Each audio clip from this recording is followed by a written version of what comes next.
Metroid Prime 4 Beyond gets even better as we get closer and closer to the launch of the game. It's going to be very interesting to see how players react to a number of things. Now, I've spoke briefly before on some of the different aspects of Metroid Prime 4 Beyond. We got more information at the most recent Nintendo Direct where they showed off the Samus cycle. Samus in a motorcycle, rolling around in the desert, shooting enemies up. I thought it was pretty exciting to see something a little bit different from what we usually see from a Metroid Prime game. Now, there are some hardcore Metroid Prime purists that like it and that hate it as well. So I think that the only thing to do is to wait and see more of it. Or of course, once the game comes out, we can all judge it once we actually get our hands on the game. But I do think that there's a number of things that Nintendo is intentionally not showing with this game. I think that they have some more that they want to show. I think there's probably going to be, at the bare minimum, at least another trailer or two, one of those being an overview trailer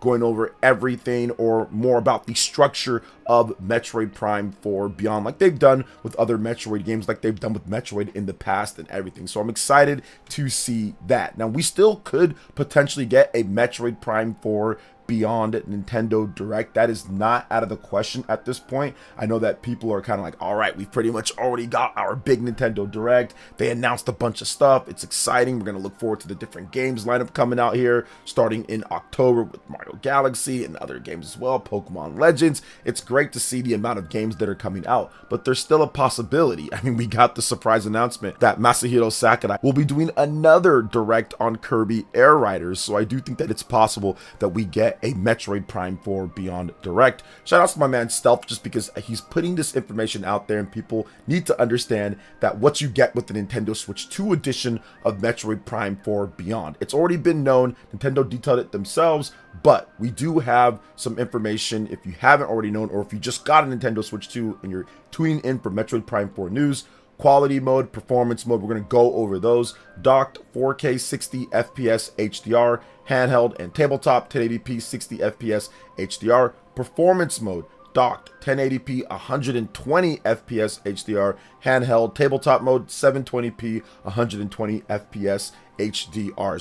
So far, when it comes to Nintendo first-party games, at least big or major first-party games, this is the first one that we know of that will be supporting overall 120 FPS with the performance and the quality modes 4K 60. We've seen that before, but we haven't seen 120 FPS from a major Nintendo first-party game at this point that at least has been revealed or they've talked about more. I think that Kirby Air Riders could be 120 FPS, but they haven't discussed all of that just yet. But for Metroid Prime 4, it is a Switch 1 game running on the Nintendo Switch 2, but that doesn't mean that it's going to automatically be 120 FPS and 4K 60, because there are other Nintendo Switch 1 edition games on Nintendo Switch 2, and those aren't running at 120 FPS. They're running at 60, like Kirby and the Forgotten Land Switch 2 edition, Star Cross World, but a lot of them are not running at 120 FPS. So they took the extra time and effort to optimize and make sure that this thing can do the maximum in terms of what the Switch 2 is capable of.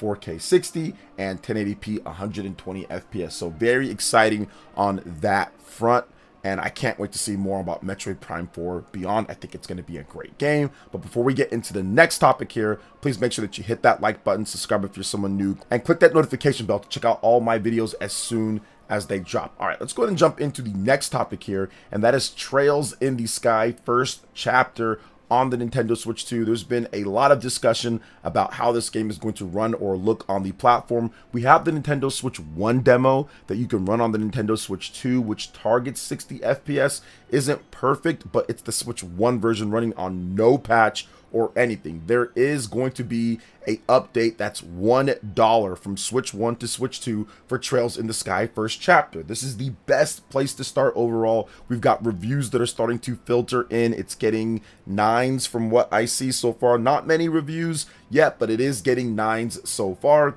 But we now have some more details on the Switch 2 version of the game. Apparently you're going to be able to play it at 4K resolution at 30 FPS, or you can play it at 1080p resolution at 60 FPS. And the Switch 2 version of the game will also reduce load time. So that's what people really wanted to see. They wanted to see that it was going to be able to hit 60 FPS overall, and you're going to be able to get that on the Nintendo Switch 2 version specifically of the game. And that's definitely good because people were getting a bit antsy when it comes to what's happening with the Switch 2 edition of the game. I do think that they didn't probably get the full maximum amount of time. This is just me speculating when it comes to really working out the Switch 2 version of the game, because they didn't announce the Switch 2 version till so late and it wasn't necessarily highlighted at all. So I do think that this one was kind of like, all right, we're getting our dev kit like right in the middle. It's essentially a Switch 1 game. Yes, we've got PlayStation 5, we've got PC. We're gonna have to put this Switch 1 game in there. And with them already teasing Trails in the Sky, the second chapter, the second game overall of them remaking that, I think that the Switch 2 version of the game will probably be like the lead platform game when that one comes out. And I think that we'll actually see better when it comes to resolution or performance and stuff like that with the second chapter of the game. But so far so good, man. It's good to see 1080p 60 FPS. You're probably going to get that docked and also portable, but we'll see if there's like a dynamic scale or anything. But overall, smooth frame rate is good for this type of game. It's at 30 FPS with dips on Switch 1 according to the demos, so you'll probably want to play that in a bit better quality if you're looking to play it portable at least. So what do you guys think about Trails in the Sky first chapter with the extra details here? Let me know in the comment section below.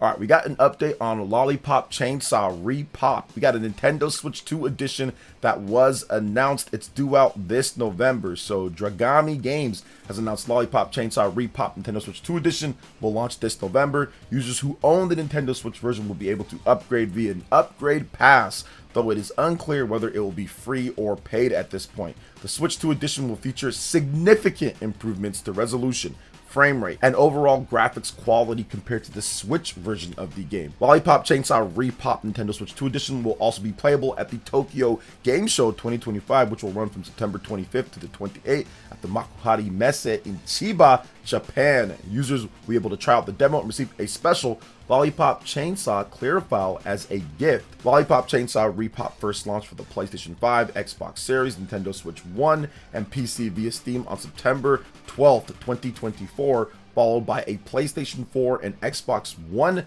version on December 2nd, 2024, and the game has surpassed 300,000 units as of August 12th, 2025. We've got a new trailer that you guys are watching as well. This is what you're going to see from a lot of publishers out there, them trying to get up to speed on the Nintendo Switch 2. Nintendo announced a number of Switch 2 editions of third-party games from One Piece, in addition to Human Fall Flat and other titles. So more of the dev kits are getting out there, and that was one of the big concerns that people were saying after the Digital Foundry report when it comes to at the Gamescom situation. We don't have our dev kits. We don't have our dev kits. Smaller devs don't have the dev kits, but we're starting to see Overcooked devs. We're starting to see Human Fall Flat devs. Obviously, Lollipop Chainsaw devs. So some of these smaller devs, not just the bigger ones in Japan, are starting to get their kits, and you're going to start seeing more Nintendo Switch 2 editions, more stuff filter out. And that's what I said before when that topic did come up. I said it's one of those things that'll work itself out as the Switch 2 continues to be on the market. More and more developers will get their kits. They'll be announcing their Switch 2 editions, whether it's at Nintendo Directs or it's outside of that. So there's nothing to really worry too much about, especially if the system continues to sell, which it is. So what do you guys think about Lollipop Chainsaw Repop Edition getting a Switch 2 edition this year in November? Let me know in the comment section below. All right, we are going to move on to the next topic from Inti Creates. Card-en-Ciel Nintendo Switch 2 edition is launching January 29th, 2026, so early next year. This will be a native version of the game, and it will offer options of 4K or 120 FPS support. You got mouse controls. There will be an upgrade path for existing owners and an expansion pass that was detailed as well. Plus, there will be a physical edition, and that physical edition will be fully on the cart as well. So they are doing quite a bit here when it comes to this game. Good to see NT Creates, which is more of a smaller developer, smaller publisher. They make the Gunvolt games as well. They're going to be bringing this one over, and this is essentially Mega Man Battle Network. That's what this seems like for me looking at this trailer here. I didn't hear about the game beforehand, but if you look, the original Switch version of the game, I don't know why this game would be running at 30 FPS on the Nintendo Switch 1, but apparently it was running at 30 FPS on the Nintendo Switch 1. Now they have it running at 60 FPS on the Nintendo Switch 2. So that's definitely a good thing. They show off the mouse controls, they show off some of the other things in the game. But yeah, it's essentially Mega Man Battle Network and their idea of that, but it's also card based too, so there's quite a number of aspects to it. And I do think that if you're into Mega Man Battle Network, that this will be a great game for you to play as well, because it just kind of emulates that. And of course, if you're into card battling games as well, so it looks kind of cool. Looks like it's fully on cart too. So Card-en-Ciel is also available for PlayStation 5, Xbox Series, PlayStation 4, Xbox One,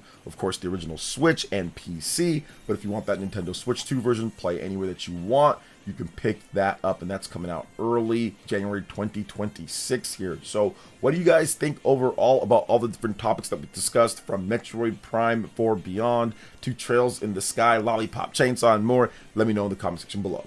Alright guys, that wraps it up for this video here. Thank you so much for watching. I do appreciate it. Please make sure you hit that like button, subscribe if you're someone new, click that notification bell, and check out my other Nintendo Switch 2 RPG content and more right here on screen. Thanks for watching, and we'll catch you guys for the next one. Peace.